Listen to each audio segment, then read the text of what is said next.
You know, transitions really help to enhance a story. Whatever the story's mood is, whether it's a documentary, a music video, a vlog, or a wedding, transitions are literally what connects the scenes of your story. You want some that are noticeable, very punchy, like for music videos, but you also want some that's very seamless to go into a film, a documentary, but it all depends on the adventure you're taking.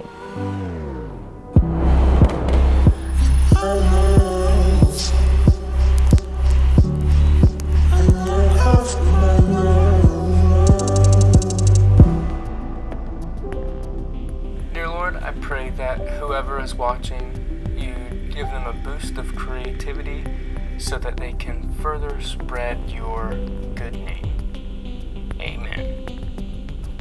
All right, what's up everyone? Welcome to Wednesday's Revival, where we revive your creative spirits. Now, today we're talking about transitions. So more than likely you're either here because you want to widen your transition skill set, or you're just at a creative block and you need more transitions. Either way, I got you. I actually tried to film this yesterday and it took me 30 minutes and then I realized the camera wasn't even recording. So I'm changing it. Adding some suspense to it. Today, I have 8 minutes to show you 4 transitions. Can I do it? Doubt it, but we're gonna do it. Let's put it there. All right, 8 minutes on the clock. Here we go. So first what you're gonna do is you're gonna go into Premiere, and first glitch that we're talking about is the free fleas. Dang, 8 minutes, the freeze glitch. So what we're gonna do is you're gonna get 2 shots of one person. You could use really anything you want, but I suggest having a subject or something of importance in each scene. So first what we're gonna do is we're gonna go to the end of the clip, or whenever you want to transition, obviously. So I'll just pick a random spot, boom, boom. Let's drag it. Now we're gonna go to that end spot that we wanna transition on. Go to the end, go 1 frame back, zoom in so we can really, there we go, you're gonna cut it. And now we are going to drag this up, right click on it, add frame hold. Now when you add a frame hold, basically you can drag this out and the whole clip is gonna be frozen. All right, so what we're gonna do is on this frame hold, we're gonna mask him out. So, turn on the mask, and I'll zoom through this because this will eat up 2 minutes. This will eat up like my whole 8 minutes more than likely. So I'll zoom through this real quick. All right, after you have him completely masked out, what you're gonna do is you are going to split these up into 4 different frames. You can delete those. Now what I'm gonna do is the staircase method. So basically it's gonna go up and it's gonna go right back down. So see how it goes up? Drag this out long, a little bit shorter, a little bit shorter. Now see how it's going up and coming right back down. So what we'll do is we will center this with where we're gonna transition. Now this is what's gonna happen. The first frame that we wanna show up is gonna be directly in line with the original subject. Next one, we're gonna raise it probably to 110, drag it over, maybe drag it up, whatever direction you want it to go in. All right, then we're gonna do the same thing. I'll go 120, add 10 to the scale, drag it over, drag it up. All right there, we've got them all close to equal. Now if you look, they're gonna go up and back down. See that? Final extra touches that we're gonna do is we're going to get some effects. So we're gonna have wave warp to give it a good glitch. Now what I do with my wave warp is I always put it on square, 180 to make it horizontal. And now we're gonna go to the beginning of this clip and we're just gonna start keyframing. So play with the keyframes. And I literally just do whatever I want. I just throw them around. There's not really a specific technique when it comes to glitching because it's glitching. All right, copy this one and paste it on the top one. 2 glitches. Now from there, what we're gonna do is get the Lumetri color effect And now we're just gonna play with the color. So put the lumetri color down, do whatever you want.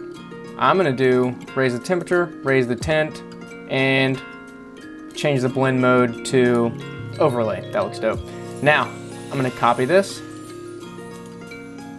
paste it on the top one, but for this one, I'm gonna change it to bluish. There we go, and then I'll change the blend mode to difference. That always gives you a funky looking one.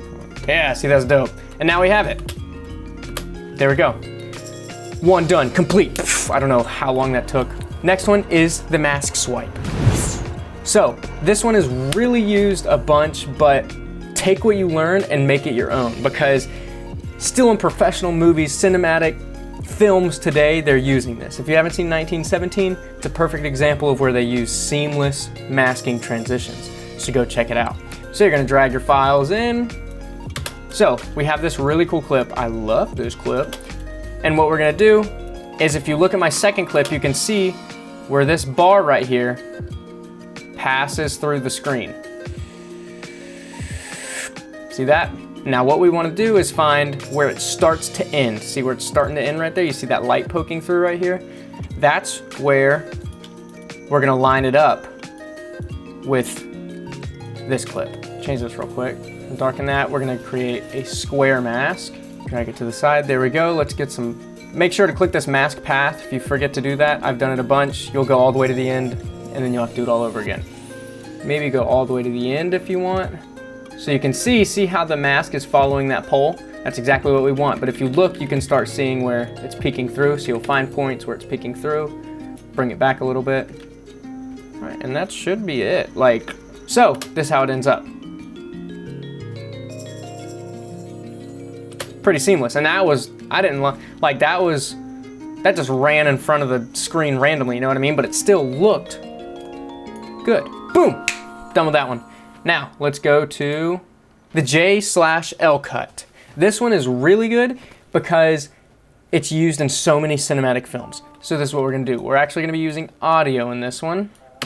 So what we're gonna do is we are gonna find, obviously just like you're vlogging, find clips that you want where you're actually talking to the camera. Okay, so now basically we have a simple cut. It can be random, but it's a simple cut. So what we're gonna do is we're gonna find where I stop talking, all right? Right click, click unlink so we can change the audio without the visuals being changed. Do it on both.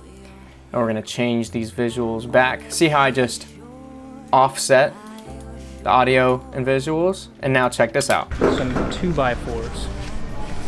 Quick tip if you've never done this.